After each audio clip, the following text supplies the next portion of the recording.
Salut! Suite du module Premier Pas qui te dote en quelques heures des connaissances de base pour t'engager dans ton propre apprentissage sur mesure du Bitcoin en mode balade.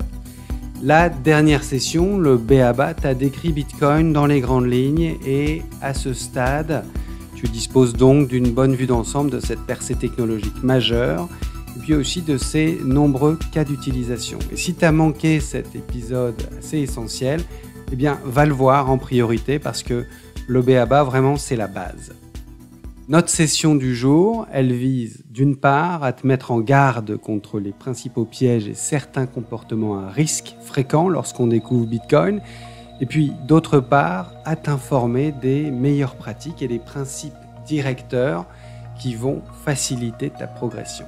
Bon, et là, la session, elle s'intitule « Pièges et principes », et donc rien que dans le titre, on sent le petit côté guide de survie.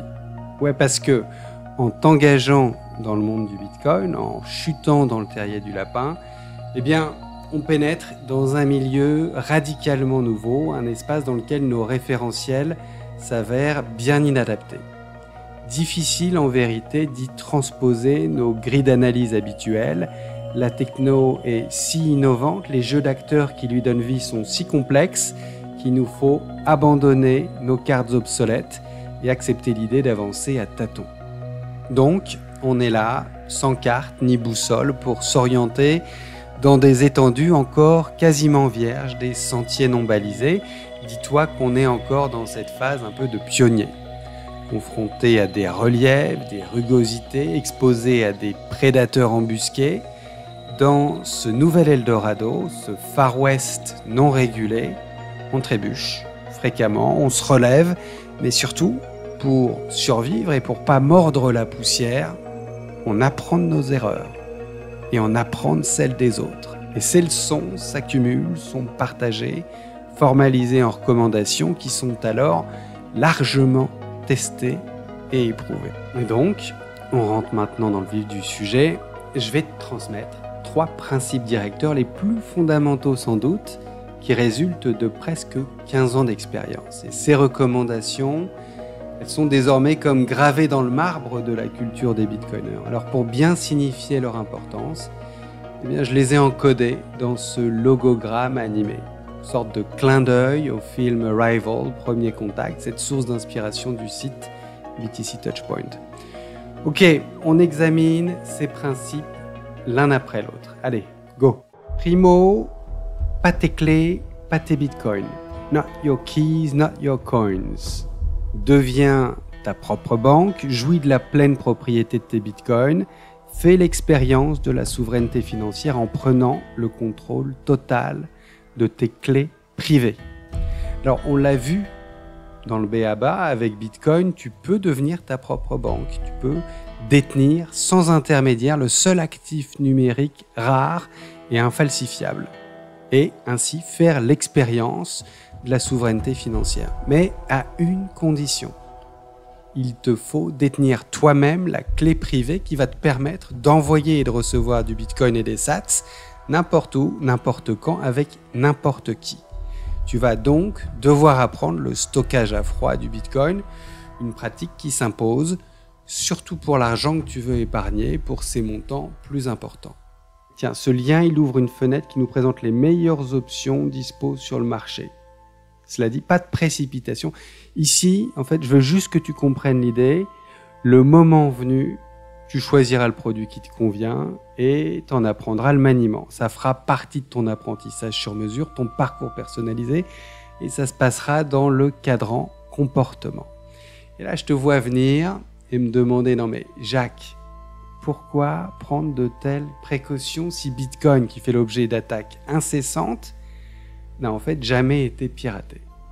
Et c'est vrai, t'as raison, mais le truc, c'est que si tu laisses du Bitcoin sur un exchange, ces sites qui te permettent d'en acheter et d'en vendre, eh ben, tu cours un risque. Presque tous les ans, l'une ou l'autre de ces plateformes se fait pirater, siphonner, ou bien s'écroule sous le poids d'une gestion calamiteuse ou frauduleuse.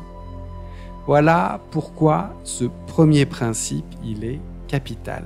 Retiens-le bien, pas tes clés, pas tes bitcoins, not your keys, not your coins. Deuxio, ne te fie pas, vérifie. Don't trust, verify. Pour la première fois dans l'histoire de l'humanité, nous disposons d'une monnaie saine, intègre, conçue dans le respect des principes de la thermodynamique. Nos sociétés vont pouvoir s'épanouir. Ne te fie pas, vérifie par toi-même. Alors, qu'est-ce que ça peut bien vouloir dire ? Ça signifie que tu as un accès direct en temps réel au registre Bitcoin. Tu peux en vérifier l'intégralité, tu peux valider ce que tu possèdes, observer le statut de tes transactions en cours, de n'importe quelle transaction en fait. Tu peux examiner toutes les caractéristiques du réseau et leur évolution depuis sa naissance jusqu'à maintenant. On l'a dit aussi, le code même du logiciel Bitcoin, tu peux l'examiner. C'est un logiciel libre.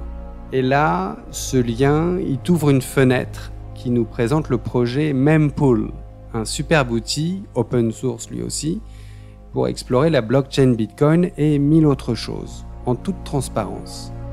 Et ça, c'est vraiment assez fascinant, puisque Bitcoin donne un libre accès à toutes ces précieuses informations à toute l'humanité, tous sur un pied d'égalité. C'est vraiment la fin d'un privilège jalousement gardé. Et puis en faisant tourner le logiciel Bitcoin sur ton propre nœud, tu jouiras d'un accès privé au réseau, à cette base de données. Basta les intermédiaires entre toi et l'infrastructure monétaire la plus sûre, la plus avancée de tous les temps. Donc, tu vois le truc, ça c'est le deuxième principe. Ne te fie pas, vérifie. Don't trust, verify.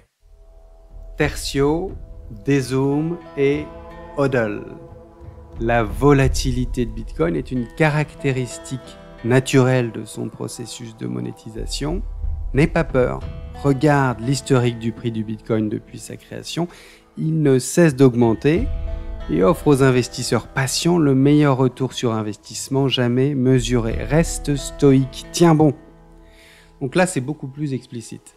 L'extrême volatilité du prix du Bitcoin, qui reflète tout à la fois notre difficulté collective à apprécier sa valeur, l'instabilité de nos humeurs et l'influence de spéculateurs opportunistes, cette volatilité record, elle peut constituer un vrai défi émotionnel. Et le principe, là, c'est tout simplement prends un peu de recul, respire, dézoome, bon sang, et vérifie l'historique du prix du Bitcoin. En suivant ce lien-là, on a ces deux courbes qui se dessinent. Elles représentent l'évolution du prix du Bitcoin en noir sur une échelle linéaire, vue normale, habituelle, et puis en orange sur une échelle logarithmique qui permet de mieux discerner les régularités de la hausse du prix vertigineuse du Bitcoin. Et tu le vois bien, comme moi, depuis 2009, en fait, le prix du Bitcoin ne fait que grimper par vagues successives tous les 4 ans.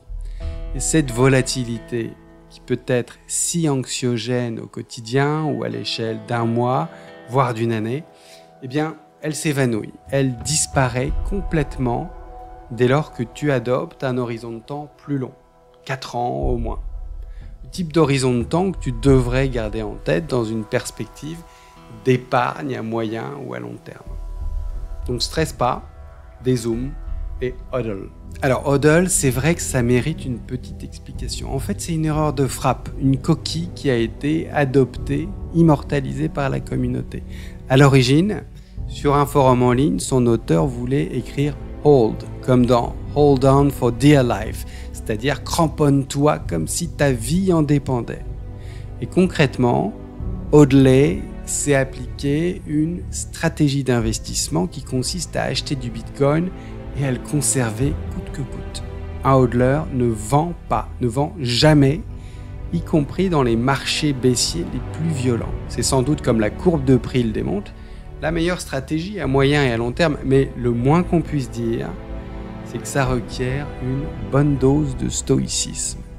Et ça explique toute la révérence des bitcoiners envers les figures historiques qui incarnent ces vertus stoïques. Clique sur ce lien là, tu vois, c'est amusant.